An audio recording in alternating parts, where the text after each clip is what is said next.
new values in a world where some of those traditional anchors of authority had shifted. By the turn of the century, we arrive at the third generation or the third era of leadership, and that's the one that I want to reflect on for a few minutes before I sit down. That we're now in the cusp of and well into this new millennial generation, which is coming of age, which involves a very different dynamic than that age of the 1970s and 80s, and certainly a very different dynamic than from the age of the 50s and 60s. It is driven certainly by some of the stuff that's pretty obvious, the markers of this new era. Huge technological change. The internet and not TV has become the dominant thing in this era. If you want, that first era I talked about had as its ending 1965, when for the first time ever we had more people getting their news from television than newspapers. Well, we're on the cusp of another change, as we're going to have more people getting their news from the internet than from conventional television. I had an opportunity to speak to a group in Hollywood a couple of weeks ago where all the talk is about what to do with Netflix, how channels of communication mean nothing, and owning content means everything. And so there is a whole series of technological changes which characterize this era that make the stuff, the milieu that we're working in, very different. This is also a different milieu in terms of demography. And while the rise of women was the most important feature of that middle era, it is the rise, particularly in some of Canada's cities, of visible minorities, which is the most noteworthy factor of this era. If you look at Vancouver in 1981, 14% of residents of Vancouver in 1981, according to Stats Canada, were members of visible minorities. By 2001, that was at 37%, and by 2011, the numbers aren't out yet. Who knows? Maybe it's in the long-term census and no one will know. But the best guesses are that we're now at or about 50% plus. In fact, the visible minority is soon going to be old white guys like me, and everyone else who's got some color on their skin is going to be the majority. But this creates a very new and different milieu in terms of values and where people are coming from, and the taken for granted assumptions that one just makes normally about what makes people tick, because there's a lot of different things that make different people tick. And it creates a more challenging set of circumstances for leaders. And finally, we're into an era of massive economic change, in which small and big are to some extent of less interest necessarily. We're into an era of tremendous opportunities for entrepreneurs, better than has ever existed in the history of our country. I mean, the Vision Critical story is about one of hundreds that exist across this country of small, inventive companies that grow to be large companies. Just being a big traditional company doesn't mean anything. Look at the name of this building and talk to Kip Woodward and members of the Woodward family about how a great Canadian institution went sideways in the 1990s. And yet there's all of these new companies which have come from nowhere to fill in the gap. So this is a time of great economic change and a great entrepreneurship. And finally, this is a time where values, the value climate, the value milieu that we work in today is far different than that which characterized earlier eras. How is it different? First of all, the whole dichotomy of work and home, which has been part of how we have thought about life for generations, for centuries, is undergoing a massive shift. It's one thing to talk about home-life balance, which has become a very important thing. I mean, the employee surveys that do, the work we do with our own employees, et cetera, this issue of home-life balance, which I can tell you was not an issue in the 1960s for all these guys who had left the war and they were told to go somewhere and they're going to go and that's it. Well, in this era, work and home-life balance is important, but the very place at which work and home exist is fundamentally shifting as more people are working at home, not even having offices. So there are a whole set of value changes associated with that, which I think are tremendously important. Now let me just conclude by saying that I think that the need for leaders is more important than ever. But there's 5 characteristics and 5 issues that I think make the issue of leading more difficult than it's ever been. And they are areas that I think we need to contemplate when we think about leadership development in this third era. The first is organization. What is it that you're leading? We live in a time not so much of groups as networks.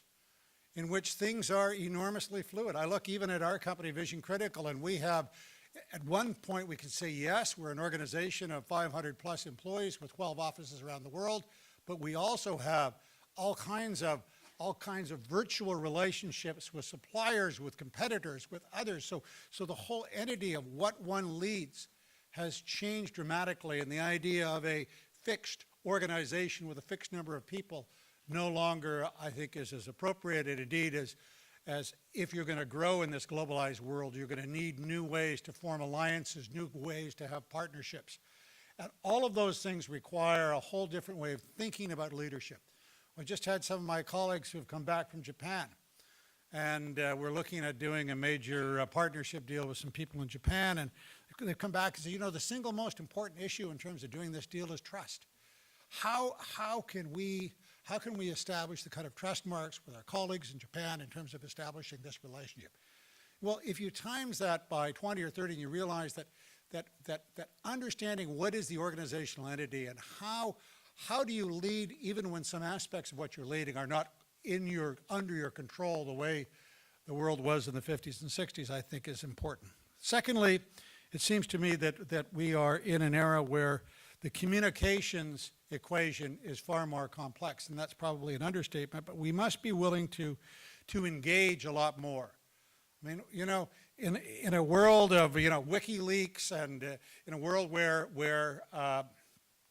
everyone's walking around with a smartphone, where all kinds of information is floating around in a company or across those networks at very high speed, the whole challenge of communications becomes massive because the volume of information, the volume of data is huge. But how do you begin to steer that is a massive problem. The ability of the wrong information to steer things in the wrong way, for leaders to suddenly be seen as having no clothes, for things to very rapidly change, just creates, the communications revolution creates a very different and challenging context for leaders today. Thirdly, I think that there is more need than ever to articulate vision. And I think that, you know, there was a time when the articulation of vision was all about making profit and making money, and I think that today, the employees of today, the various stakeholders today are looking for more grandiose vision statements. They're looking for where we're going in ways that add value, that go further than simply talking about the kinds of numbers you'd see in a TSX report. And that relates to the fourth of the points that I wanted to make, and that is about values. Because I think that today, much of leadership is really about the articulation of values, and it's almost impossible to think of a leader today as being someone who is devoid of values, and trying to articulate those values, which are not just monetary values, but are human values in a world of diversity, becomes far more difficult. But the development of values and the coming together of an organization to say, really, what are our values? What do we stand for? Becomes, I think, a huge issue today as we look at how to motivate people into the future. And finally, I think that the last of the challenges that I think people in leadership positions have concerns empathy. You know, it's interesting, that world I talked about that my dad grew up in, that I was born into, which was mainly a world of leaders looking up and saying, you know, am I pleasing the people next up? I think we're in a world today where the quality leaders are those who are really able to look down. And if you want to understand the quality of leadership, talk to the led, not to the ultimate shareholders.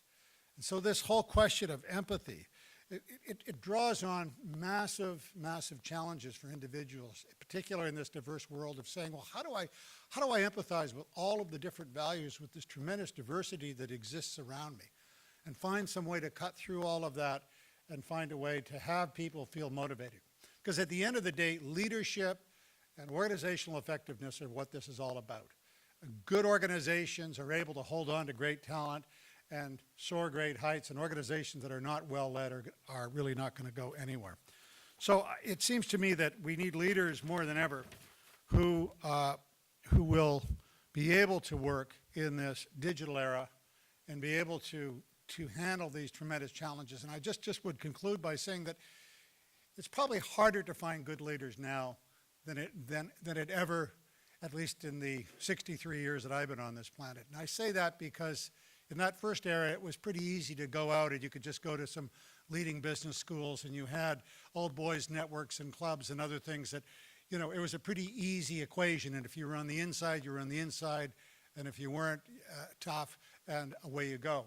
I think in this era, where leaders are much more transparent, where we've got this tremendous amount of inspection that goes into what people are doing, it's no wonder that at the political level, as we look right now, out of 10 provincial leaders in this country, only 2, Danny Williams, who's about to leave office in Newfoundland, and Brad Wall, who's the Premier of Saskatchewan, only 2 of the 10 leaders in this country have approval ratings of over 50%. Most of them are down in the 20% range, and it's not because they're bad people, but because the expectations associated with leadership in this era are tougher than they've ever been. So we're faced with, and I'm really glad that you guys are holding this meeting, because I think there's some real meaty issues to deal with, and that is, how do you do leadership development in this very different environment, in a context that is much more challenging, but where the need for leadership is more evident and more acute than it's ever been. So good luck with your thoughts, and I hope this helps you to perhaps think through some of these issues. Thank you very much.